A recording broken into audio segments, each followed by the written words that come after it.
You're listening to the Teach Better Talk podcast featuring expert educators eager to share progressive tactics to reach more students. Teach Better Talk is created by teachers and fueled by passion. Let's get started.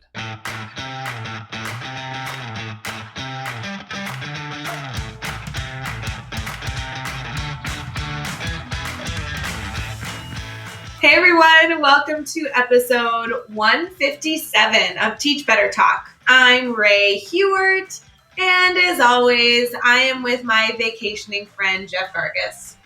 Why vacationing?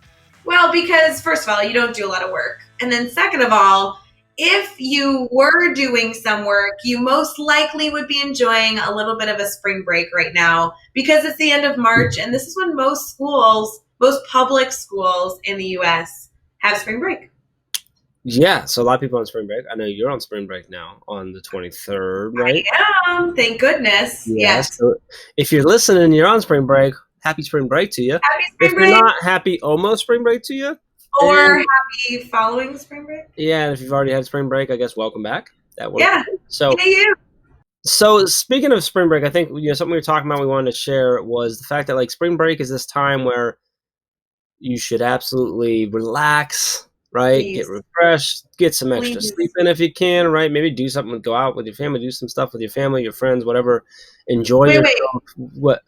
You're encouraging people to go out? That sounds weird. On I know, spring break. crazy, Spring break! Yeah. Woo! I mean, you don't have to necessarily do spring break woohoo, but like, do something, whatever, relax. I don't care. Like maybe clean your house, whatever you want to do. Like take some time for you and yourself, and then with the people that you care about. You just went from spring break woohoo to clean the house. Hold on, Jeff. There's got to I'm be gonna tell you right now. In my household, spring break woohoo is cleaning the house. Okay, Oh, yeah, getting a chance to do that would be awesome. So whatever it is, what I'm trying to say is spring break is a chance for you should definitely take the opportunity to relax and refresh and do something that you enjoy. But what we were talking about also is that it's also a really great time to dive into some of maybe resources and continuing education and stuff that maybe you haven't had a chance to in the mix of the hustle and bustle of everyday teacher life, right? Yes. So let me ask you really quick before I go into my what are your plans for spring break? Like, are you relaxing? Are you spring break woohooing? Or is Jeff piling on so much work when it comes to Teach Better Team that you don't have any time to do? It's basically not a spring break at all. Well, okay. Spring break is going to be wonderful, I'm so sure, but I will be working. Normally I have 2 essentially full-time jobs, and I'll have 1 full-time job for a week. So I'm going to enjoy a little bit of work, maybe some extra family time. But I think maybe a few extra trips to Zion Coffee for work. Yes, a few like Zion coffees, good work sessions. I think so. Like pamper myself a little. We talk a lot about on breaks wanting to take time for yourself. And I think there's so many easy ways that you can give yourself just a little bit extra love during the week of spring break to make sure that when you head back into the classroom, you're rejuvenated and you're ready for your students and to be your best self when you show up. Because I think sometimes before spring break, Jeff, and of course none of our listeners feel this way, but we get a little tired. We get a little grumpy before spring break. And so being able to kind of head back in the right frame of mind is a big deal. And it sounds like you were alluding to that we could also do a little bit of learning during spring break too. Is that what you were kind of hinting at? Yeah, I think, and I hint at that because I hear that a lot. We hear that a lot with a lot of teachers we work with that are excited about spring break because yes, they get to relax, but also they're like, there's this new course I want to dive into, or here's my stack of books. I know our buddy, I think it was Tim Cavey's got like a stack of books that he's diving into on his spring break. And some people are like, I want to get into, we have, obviously with the grid method, I'm going to rock out a grid on my spring break because I have this little extra bit of time. I love that. It's one of the things I love most about teachers, I think, is that it's like, hey, here's some time off. They're like, ooh, let me learn more. Let me work more. Let me prepare more. Let me be better today than I was yesterday because I have some extra time now. So I was thinking we could sort of reward anyone who might be interested in doing something like that, if you're cool with that. Ooh, okay. Go into that, and then I want to give my suggestion for how to spring break right with a little bit of learning. So go do your cool stuff, and then I'll wrap that in. All right, so here's what I would like to do, exclusively for our Teach Better Talk listeners. If you are interested, and I want to prelude this with the fact that I want you to relax and hang out. But if you're interested in doing some professional development and learning something new, diving into something new, and maybe you've been taking a peek at some of the courses over at teachbetteracademy.com and you're interested in that, if you would like to, you can utilize the coupon code, discount code podcast spring, all one word, and get your first month free of the Teach Better Academy, which the Teach Better Academy gets you, the Academy membership gets you every single one of our courses, all of them unlocked right away. So and workbooks. And all the workbook downloads, everything that's included in all those courses. So that's it's like, I don't know, I think we're at like $700 or $800 worth of courses. It's a lot of courses in there. And we wanted to figure, hey, take the spring break to dive in for a week, get a feel for things, and maybe learn something new, maybe try something new in your classroom when you head back from spring break. So use Podcast Spring over at teachbetteracademy.com, get your first month free on the Academy. So when you get there, just click on the Academy membership and use Podcast Spring, you'll get in there. So that's what I would like to do for anybody who's interested, right? I love it because we have so many free courses there, right? And that's really a great opportunity for you to dive into an idea that's either common knowledge that's being discussed in education, or it's a great idea to get like 1,000-point view on a concept. But the deeper dive, the courses that have workbooks and activities and a more strategic lens and the personalization of you actually implementing this in your classroom are the full courses. So to be able to get that month free, hopefully it's super easy, and then just $9 a month from there, which is super awesome. But here's my strategy, Jeff. I have been around the block on a spring break or two where I have planned on doing work. So I massively relax like the first few days. And then I keep saying, oh yeah, I'll get to that work. Oh yeah, I'll get to that work. And then it's Sunday night before I go back and I'm like, oi, I never got that thing done, right? Gotta reverse that. Yeah, so here's my strategy. Do an hour or like a little bit of learning very early on in your break. So maybe you take Saturday, Sunday off, but Monday morning, you grab a cup of coffee and you pick up your favorite book and you get reading. Or you grab your cup of coffee and you listen to one of the videos in the courses. Those are only like 3 to 5 minutes long. In an hour, you could get through so many, right? So like the opportunity to learn shouldn't just come at the end. You want to keep your brain moving. You want to spend massive amounts of time on things that you enjoy and that you love. But if you wait all the way till Friday, then you won't get it done. So think about like little bits and pieces. Give yourself kind of like the pleasure of learning throughout your break, and you're going to come out on top in the end, which is awesome.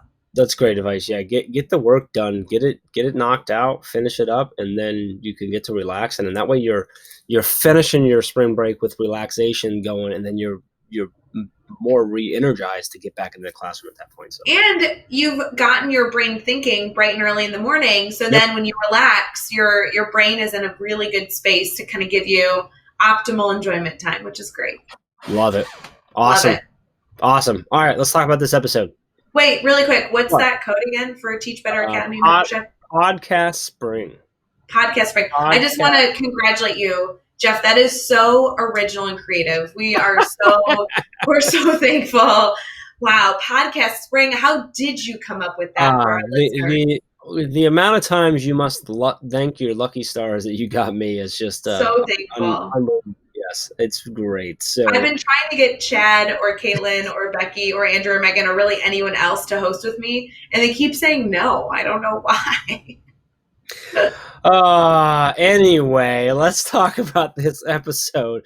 Brian Bates is the digital learning coordinator for the Learning Technology Center of Illinois. Refers to it the LTC. He works at a statewide organization. He works with teachers all over the state, working on events and programs and building resources to support digital learning. That includes things like digital citizenship, emerging technologies, instructional issues and trends, integrating technology, and just those best practices for utilizing technology in the classroom.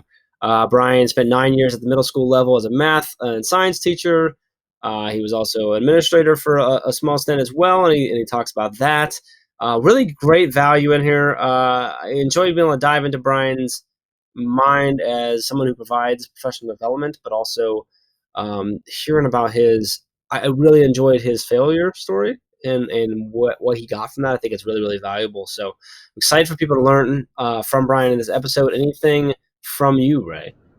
Brian has such an amazing background, such a great expertise. I've so enjoyed getting to know him. But we have a special bond. We actually taught in the same classroom.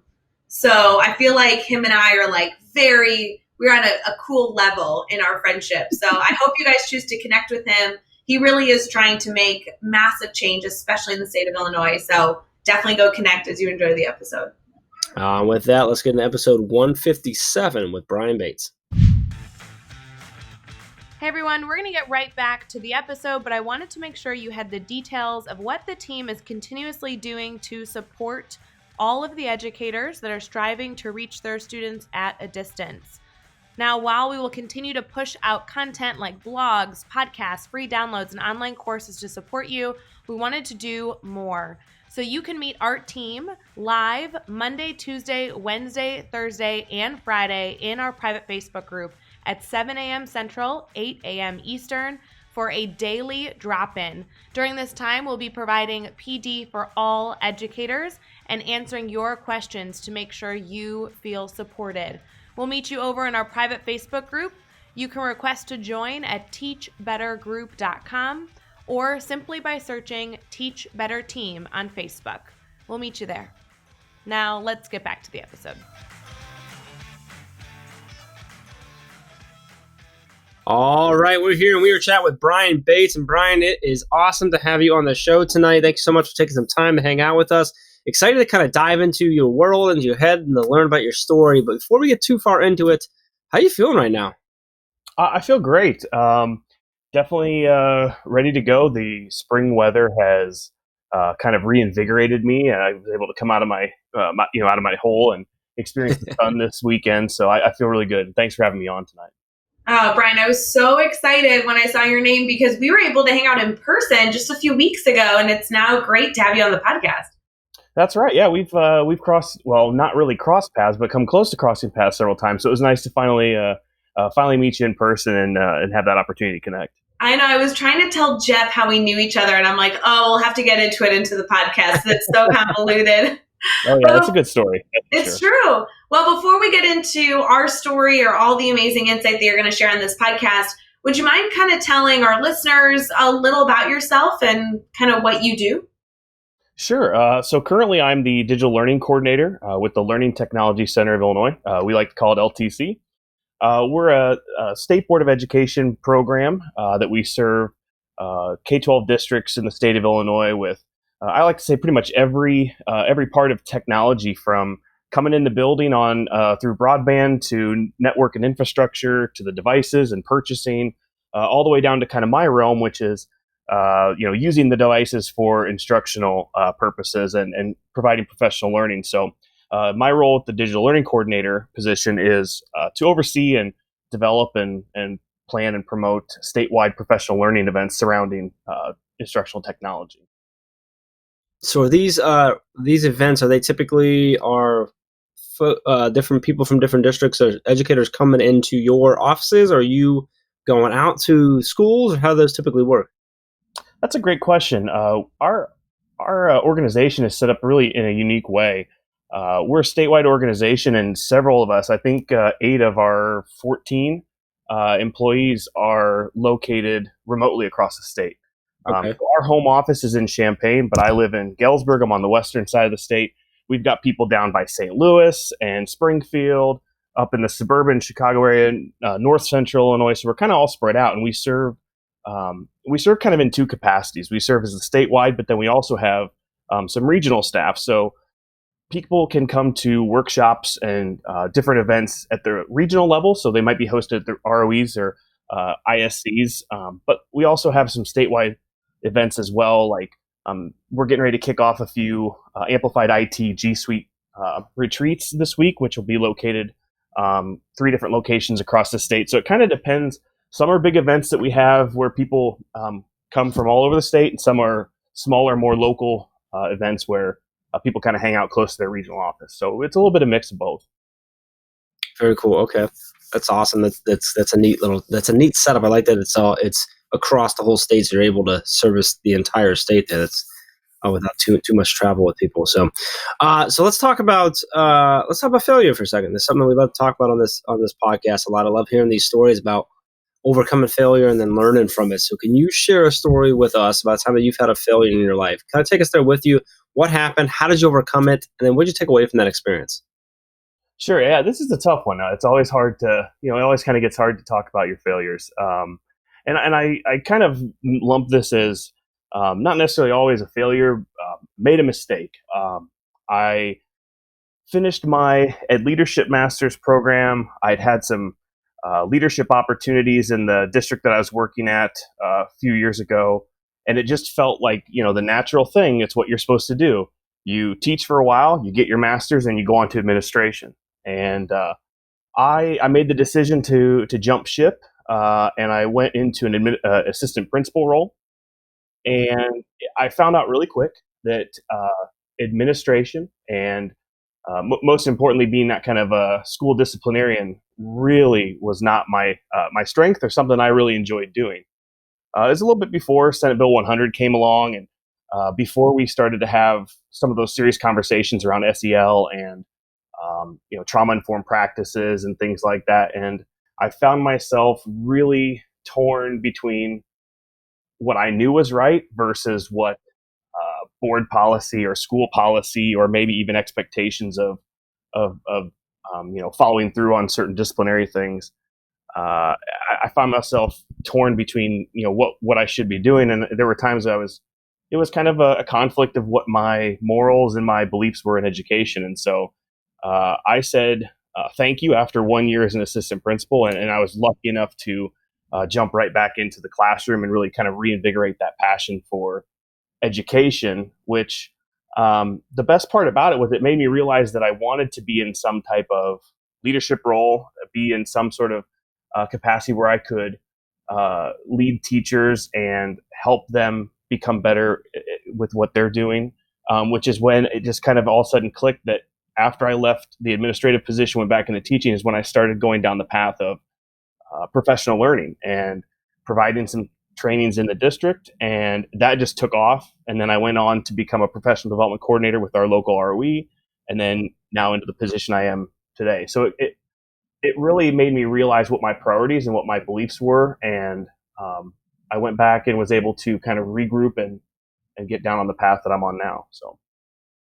I love that, because I love how you say that. It kind of made you realize sort of where your priorities were, where your passions were, and help you sort of help lead you to where you are now. And that's what I love about when you can look back on failures or things that might have appeared to be a failure, but you can see that they were really just sort of these road signs that were leading us the way, even if we didn't necessarily see it at the time. So really love that story. I appreciate you sharing that with us. Let's flip it around now. Let's talk about a successful moment. And this can be something big, something small. But tell us what happened. Why was it a success for you? And then what did you take away from that experience?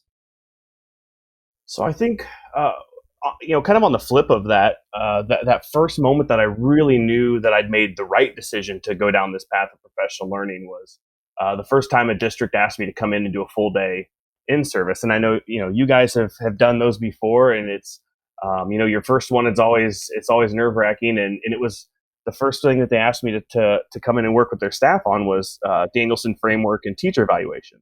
And that's a really challenging topic, especially when you don't know what's happened in the district in terms of, when the plan got put together and how teachers felt about the evaluation process. And so went in there, and I'd like to say that it was because it was just awesome teachers and awesome administrators that all were on the same page, and it went really, really well. And I remember walking out of there saying, I could do this every day for the rest of my life. And so it made me realize that I was on the right path and doing what I wanted to do and what I was meant to do.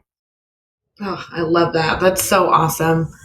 So I have to say, clearly you've done a lot, Brian, and I have been able to kind of follow your career for multiple years, even while not really knowing you personally. But with everything that you've done in education, everything you continue to do, whether it be your role right now or, even in past roles, even while in the classroom, what's kind of fueling your fire and keeping you excited about everything that you're doing?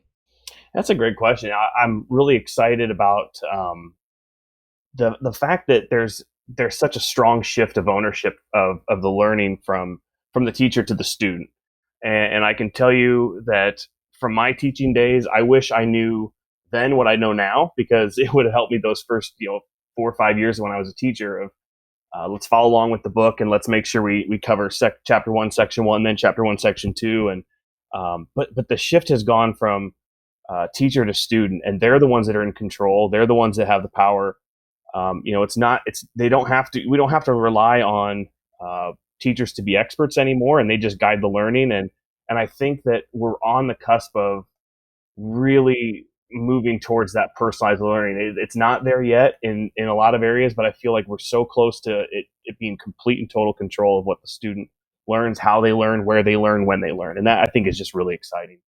Well, and I think it's interesting what you said when you talk about teachers not needing to be experts anymore, right? Like, it's not about educators having all the answers for all of the situations that could arise on any given day, but it's more about knowing where you can go for those answers and trying to teach students how they can be hungry enough to go and find those solutions as well. And so I love that you shared that as your excitement, because I really think that I kind of share that with you, where teachers are no longer the only people who can deliver content. We have so many tools and resources for that. Instead, educators can be strategic thinkers and supporting their students to, dive into the content more deeply, which is so exciting. Yeah, absolutely. And the best part about that is where, kind of that idea and that sort of movement intersects with what I do with working in professional learning and instructional technology, and how instructional technology is really the catalyst for that. And it has made this so much more possible over the last several years that that's why it's really exciting, because it's kind of the best of both worlds coming together. Absolutely. So with everything that you've done, I mean, whether it be classroom work or the amazing work you're doing now, where you're able to support teachers in so many different capacities, and it was so cool to be able to talk with you about that a few weeks ago, what would be your piece of advice? If you had a room full of educators, for the hundreds of listeners we have listening right now, kind of what is something that they need to hear to keep this progressive mindset towards reaching their learners? Yeah, I think that what I definitely wish I would have known back then is, you leave your teacher prep programs with you're writing 3-page lesson plans, and then you're writing out unit plans, and so you have your entire life planned out. And we all know that that's not true. And so just every day is different with students. There's always an opportunity to learn, and it doesn't always have to be exactly on pace with what you're doing. So just approach each day like it's different, because every day is different, and go with it. And it's okay that you didn't get to something you were hoping to do, as long as you were still getting kids excited about learning and excited about the content you're teaching, and being there for them and showing them that school's an awesome place to be. It's okay.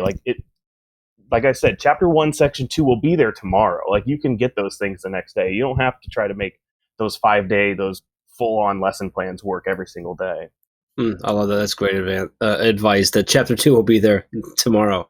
I wanted to throw another one as someone who's involved in professional development for teachers, and someone else curious. This is really pure curiosity, but what do you think, from your lens and your experience, what's the hardest part and most difficult part of creating and providing professional development to educators? I think one of the most challenging things is providing them with something that not only is going to teach them something, but help them create something and help them immediately use it in their class, but then to develop some type of experience that's going to support them after they leave. Because I think that it's so easy to sit down and plan a 1-day workshop. It's really easy to plan a 6-week online course.